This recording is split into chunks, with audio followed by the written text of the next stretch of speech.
윤석열 대통령에 대한 탄핵 소추안 표결을 하루 앞둔 어제 오후 내내 진행된 국민의힘 의원총회에서 친한계 의원 대다수가 탄핵 반대 입장을 밝힌 것으로 확인됐습니다.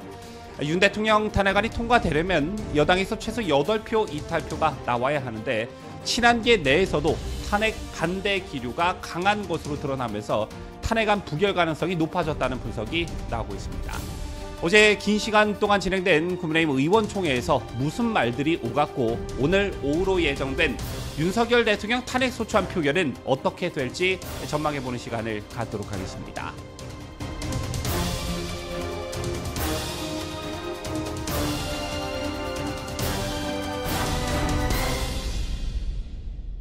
시청자 여러분 안녕하십니까? 뉴스데일리 베스트 민앵커입니다.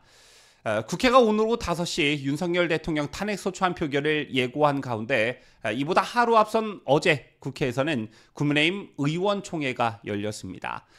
오전과 오후 두 차례에 걸쳐 의원총회를 열었는데요. 그런데 어제 의원총회에서 친한계 의원 대다수가 탄핵 반대 입장을 밝힌 것으로 확인됐습니다.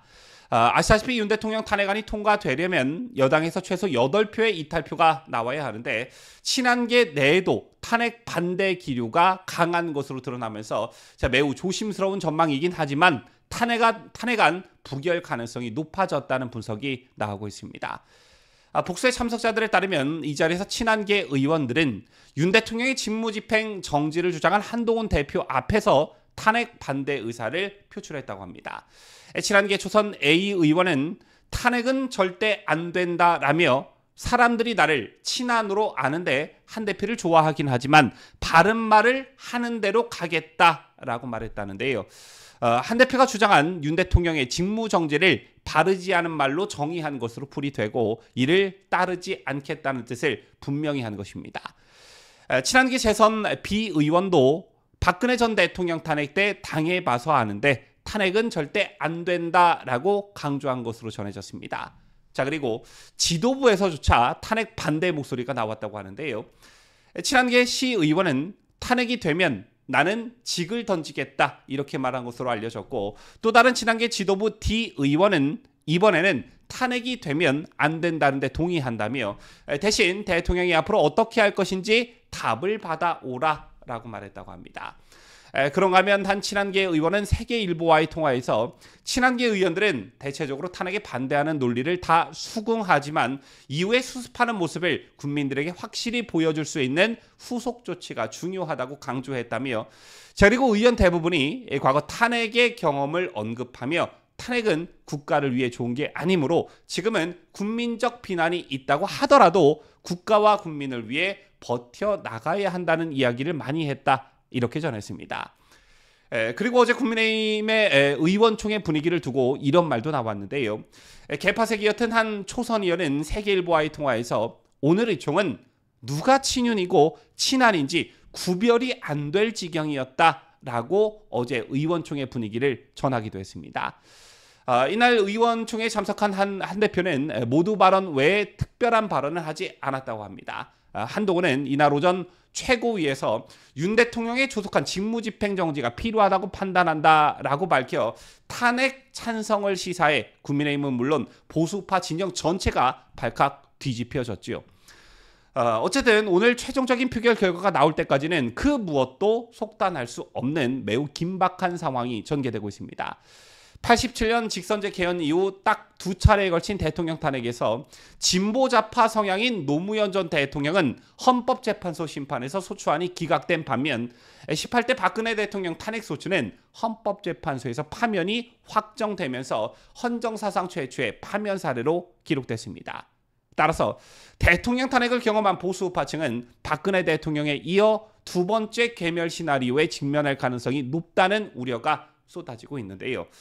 최근 윤상현 의원이 언급한 탄핵은 이재명에게 정권을 넘겨주는 것이라는 발언이 보수층 곳곳에서 큰 반향을 불러오기도 했습니다. 이런 가운데 노무현 탄핵 소추와 박근혜 대통령 파면 과정에서 나타난 보수우파와 진보좌파의 차이점도 새롭게 조명되고 있습니다. 당시 노무현 탄핵 때의 경우에는 노무현을 사랑하는 사람들의 모임, 이를 줄여 노사모 등 지지층들을 중심으로 탄핵 소추를 비판하며 적극적인 여론전에 나섰지만 박근혜 대통령 탄핵 당시에는 보수 이탈 세력이 대통령 파면을 주도했습니다.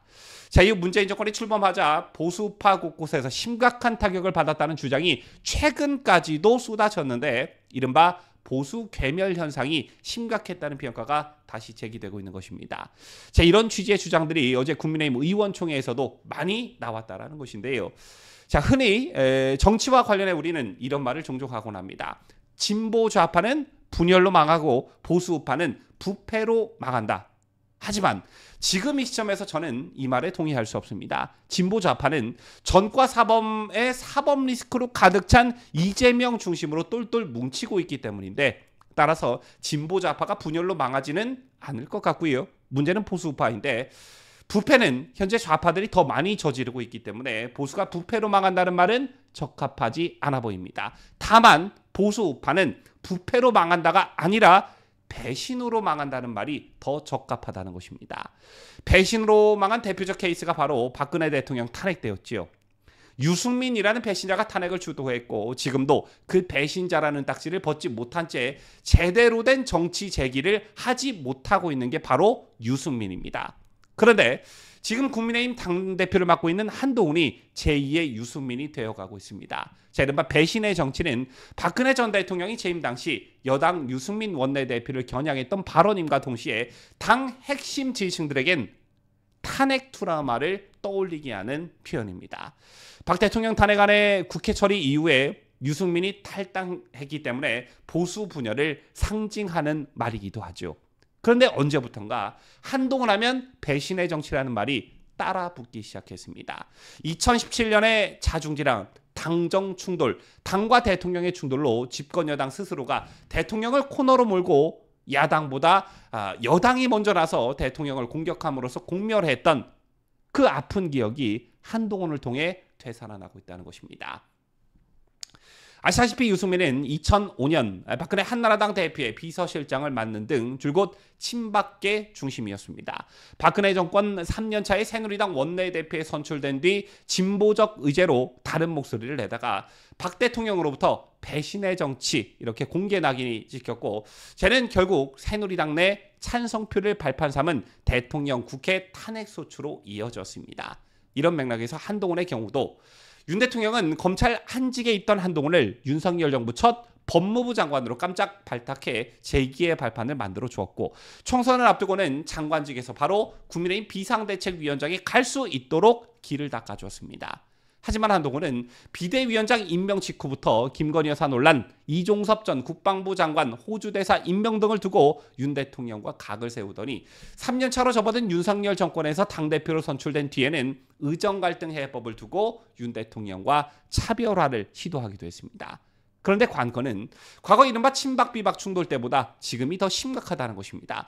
박근혜 대통령에 대한 국회 탄핵 소추 당시 여당에서 30명 정도 반란표가 필요했다면 아시다시피 지금은 단 8명 정도만 등을 돌려도 탄핵이 국회에서 통과된다는 것입니다. 참고로 국민의힘 친한계 의원은 17명 정도로 파기되고 있죠. 개인적으로 저는 이들 친한계가 집단적으로 탄핵에 가담할 가능성은 적다고 보지만 산발적인 찬성표는 반드시 있을 것 같다는 예감이 듭니다. 벌써 조경태, 안철수가 공개 찬성 입장을 표명했으니 여기서 6명만 더 나와도 탄핵안은 통과되는데 이게 좀 불안합니다. 그리고 솔직히 상당히 긴장됩니다. 반드시 배신의 정치로 또다시 우리 보수 우파가 괴멸적 타격을 입는 그런 일은 없어야겠습니다. 그리고 혹시나 배신의 정치로 보수파의 괴멸을 가져오는 일이 또 발생한다면 그때부터는 진짜 내부의 전쟁을 시작해야 한다. 더 이상 배신의 정치로 보수파가 괴멸하는 일이 없도록 비상한 각오로 이 엄혹한 시기를 잘 보내야 할 것 같습니다. 지금까지 저는 자유대한민국을 소화하는 뉴스데일리 베스트 민앵커였습니다.